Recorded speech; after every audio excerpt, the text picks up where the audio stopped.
बहुत सालों बाद अपने गांव धर्मपुर वापस आया था। उसकी माँ यशोदा इस बात से बहुत खुश थी।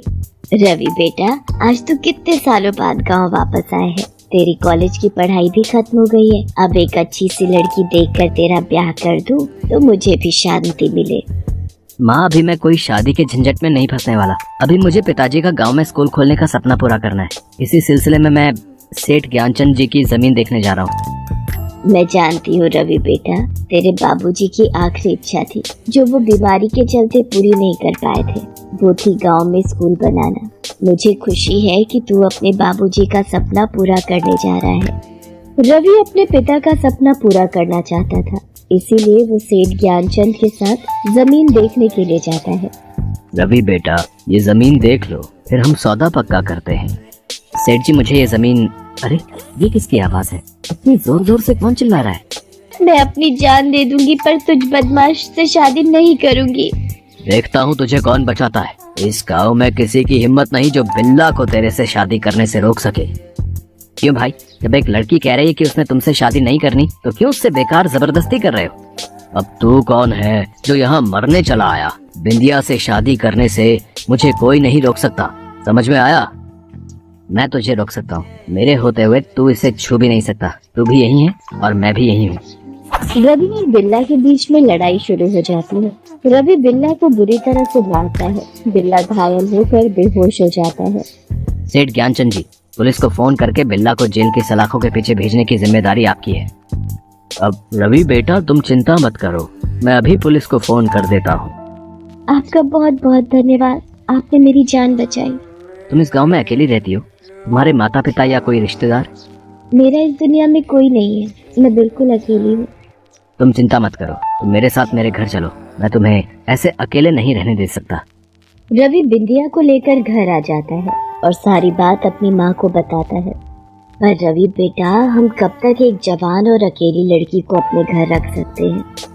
माँ, इसके लिए परेशान होने की कोई जरूरत नहीं है। मैंने सोच लिया है, मैं बिंदिया से कल ही शादी करूंगा। अगले दिन रवि बिंदिया से मंदिर में शादी कर लेता है। बिंदिया शादी के बाद रवि और उसकी माँ की बहुत सेवा करती थी। सब कुछ अच्छे से चल रहा था, पर एक रात, अरे पानी रखना भूल गई। बहुत प्यास लग रही है, रसोई से पानी पीकर आती हूँ। हे भगवान, सांप सांप! रवि रवि बेटा बचो, तुम्हारे कमरे में सांप है। कहाँ माँ, सांप कहाँ है? वो बाथरूम की ओर गया है। क्या हुआ माँ जी, आप घबरा क्यों रही हो? आइए बैठिए, मैं पानी लाती हूँ। विद्या बहू, तुमने बाथरूम में कोई सांप नहीं देखा? नहीं माँ जी, बाथरूम में तो कुछ नहीं था।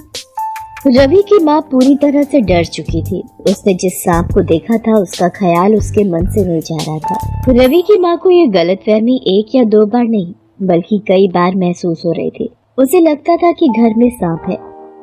आज रात मैं जाग कर देखूंगी। मुझे सच जानना है कि ऐसा क्यों हो रहा है। मुझे सांप क्यों नजर आ रहा है?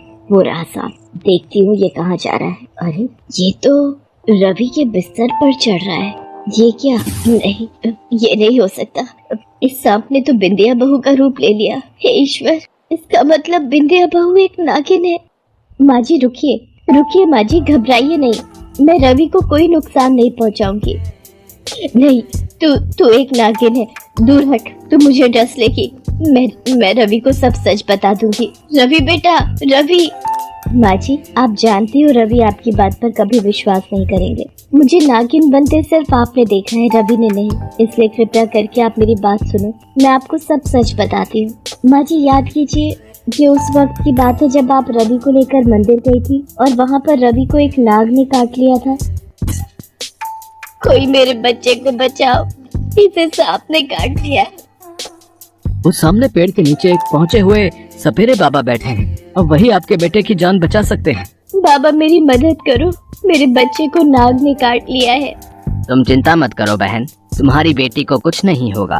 मेरी बीन की धुन सुनकर नाग अपने आप जहर चूसने आ जाएगा। सपेरा बीन बजाना शुरू करता है। नाग वापस आकर रवि के पैर से सारा जहर खींच लेता है और जंगल की ओर गायब हो जाता है। रवि ठीक हो जाता है। माँ जी, मैं उसी नाग की पत्नी हूँ। मेरे नाग की जान आपके बेटे में है, क्योंकि उस दिन मेरे नाग ने अपनी जान आपके बेटे में डाल दी, पर मेरा पति नाग नहीं बच पाया। इसीलिए मैं आपके बेटे का पीछा करते हुए इस गांव तक आई थी, ताकि मैं आपके बेटे को जान से मार सकूं। पर आपके बेटे ने मेरी इज्जत और जान बचाई। वो बहुत भले दिल के हैं। उन्होंने मुझे सम्मान दिया, मुझे अपनी पत्नी बनाया। इसलिए मैं अपनी सारी दुश्मनी भूल गई और उन्हें अपना पति स्वीकार कर लिया। आप चिंता मत कीजिए, मैं रवि को कोई नुकसान नहीं पहुंचाऊंगी। अब आप सो जाइए, कहीं रवि जाग न जाए।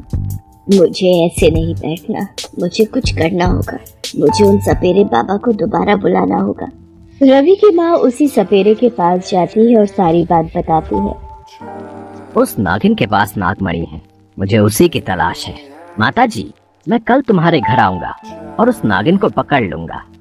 आपकी बहुत मेहरबानी होगी बाबा।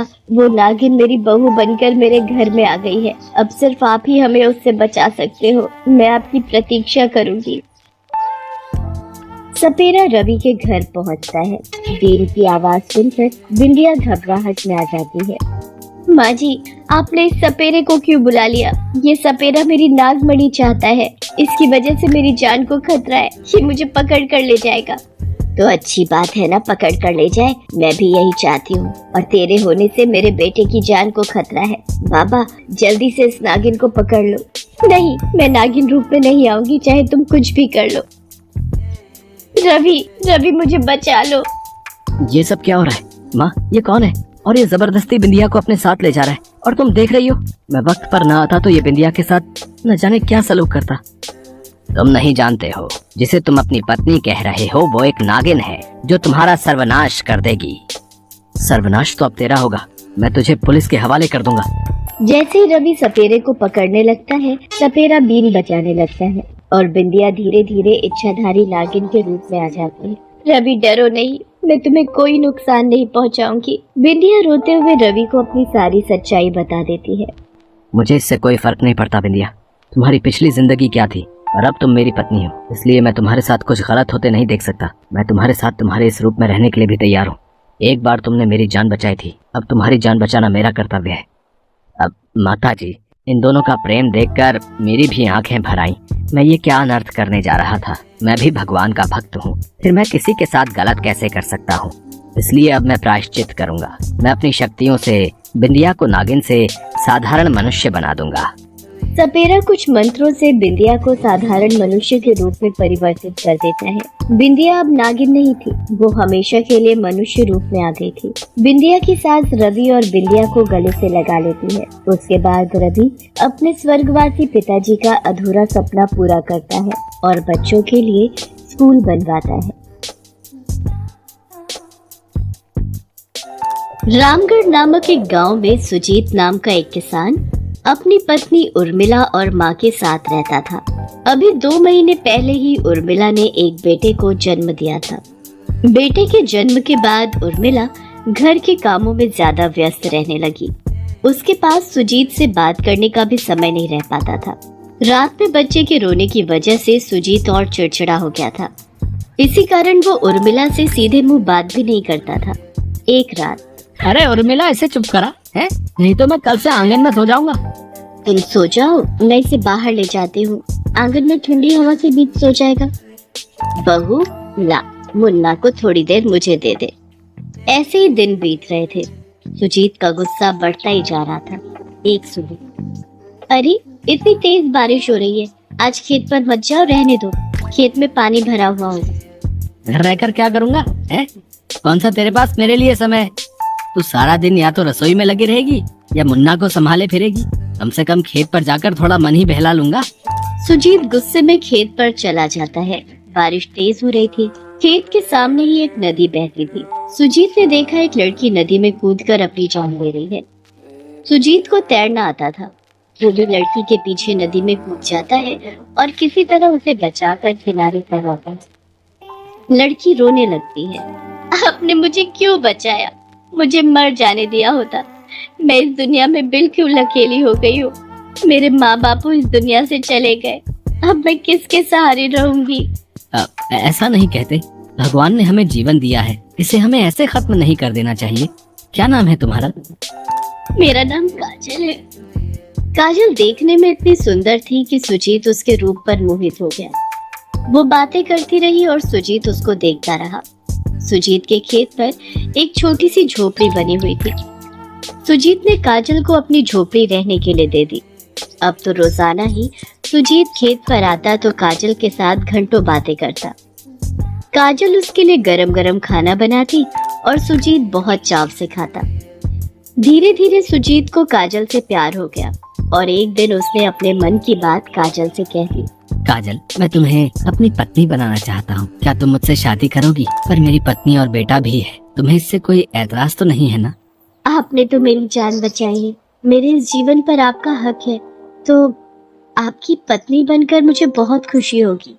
काजल की बात सुनकर सुजीत बहुत खुश होता है और वो दोनों गांव के मंदिर में शादी कर लेते हैं।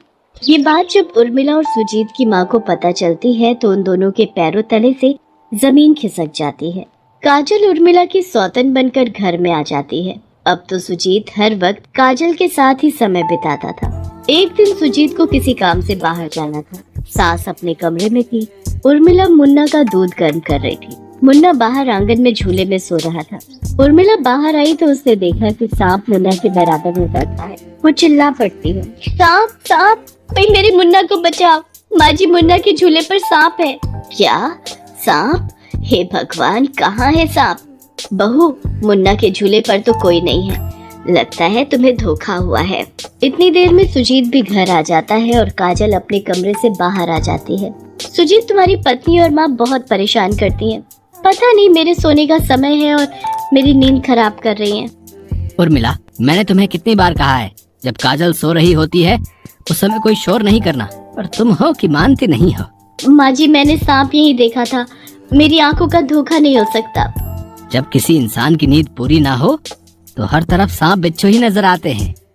बात आई गई हो जाती है, पर उर्मिला को उसके बाद भी एक दो बार घर में सांप दिखाई दिया। वो इस बात से बहुत डर गई थी। एक रात उर्मिला के सामने एक ऐसी सच्चाई आ जाती है जिसे देखकर उसके रोंगटे खड़े हो जाते हैं। एक रात जब सब सो रहे थे और उर्मिला मुन्ना को गोदी में लेकर आंगन में टहल गई थी, तभी उसकी नजर सुजीत के कमरे की खिड़की पर जाती है।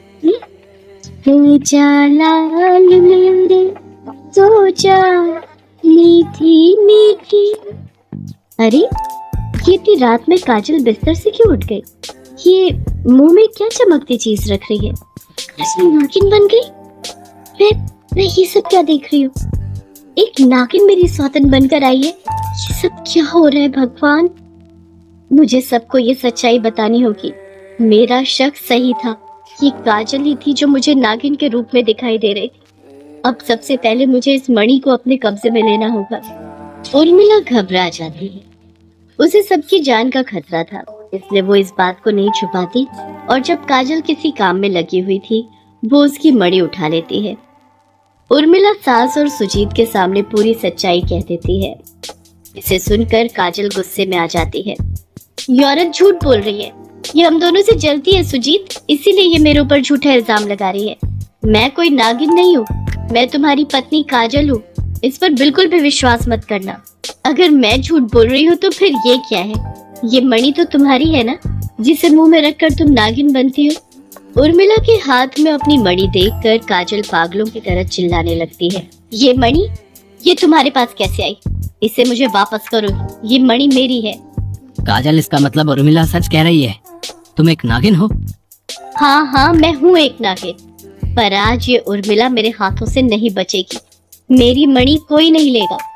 इतना कहते ही काजल उर्मिला के हाथ से मणि छीन लेती है और अपने मुंह में रखकर नागिन बन जाती है। इतनी देर में उर्मिला की सास गांव के सपेरे रघुवंश को बुलाकर ले आती है।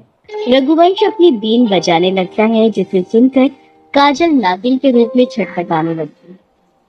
सपेरा रघुवंश कुछ मंत्र पढ़कर उस नागिन को पिटारे में बंद कर लेता है। अब घबराने की कोई जरूरत नहीं है, मैंने इस नागिन को पकड़ लिया है, अब इसे दूर जंगल में छोड़ आऊंगा। बाबा, बस एक बार काजल से मैं बात करना चाहता हूँ, क्या आप उसे थोड़ी देर के लिए असली रूप में ला सकते हो? ठीक है, कल तुम लोग मेरे पूजा स्थल पर आना, वहाँ मैं इसे एक शीशे के संदूक में रख दूंगा ताकि अपने रूप में आकर तुम सबको कोई नुकसान न पहुँचा सके। अगले दिन सुजीत उर्मिला और अपनी माँ के साथ सपेरे के पूजा स्थल पर पहुँचता है। नागिन बनी काजल शीशे के संदूक में कैद थी।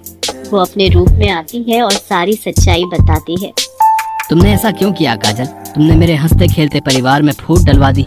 मैं तुम्हारी बातों में आ गया और अपनी पत्नी, माँ और अपने बच्चे से दूर हो गया। तुमने जैसा मेरे साथ किया वैसा कभी किसी के साथ मत करना। मुझे माफ कर दो। मैंने नफरत में ऐसा किया और नफरत ही सब कुछ जलाकर खाक कर देती है। आज से कुछ वर्ष पूर्व मैं अपने नाग के साथ तुम्हारे खेत पर बिल बनाकर रहती थी। तभी खेत की सफाई करते हुए एक किसान ने गलती से मेरे नाग को मार दिया। मैं उस किसान को नहीं पहचानता। शायद उसने वो खेत तुम्हें बेच दिया था, पर मुझे तो बदला लेना था। मेरे नाग की मौत इसी खेत पर हुई थी, इसलिए मैंने जब तुम्हें इस खेत पर काम करते देखा तो तुमसे बदला लेने के लिए मैंने ये सब किया। पर जब तुमने मेरी जान बचाई तो मुझे देखा कि तुम बहुत अच्छे इंसान हो, इसलिए मैंने उस समय तुम्हें नहीं मारा। मैं तुम्हें अपना बनाना चाहती थी, तुम्हारी पत्नी और परिवार को मार देना चाहती थी, पर हर बार तुम सब बच गए और उर्मिला के साहस ने ये सब होने से रोक दिया। अब मैं अपनी गलती का पश्चाताप करूंगी। मैं यहाँ से नागलोक वापस चली जाऊंगी और कभी नहीं आऊंगी। सुजीत, उर्मिला बहुत अच्छी पत्नी है। उसने तुम्हारी जान की रक्षा की है। तुम दोनों एक दूसरे के साथ हमेशा खुश रहना। इतना कहते ही वो नागिन अपनी शक्तियों से वहाँ से अदृश्य हो जाती है। उस दिन के बाद सुजीत अपने आप को बदल लेता है और अपने परिवार और पत्नी के साथ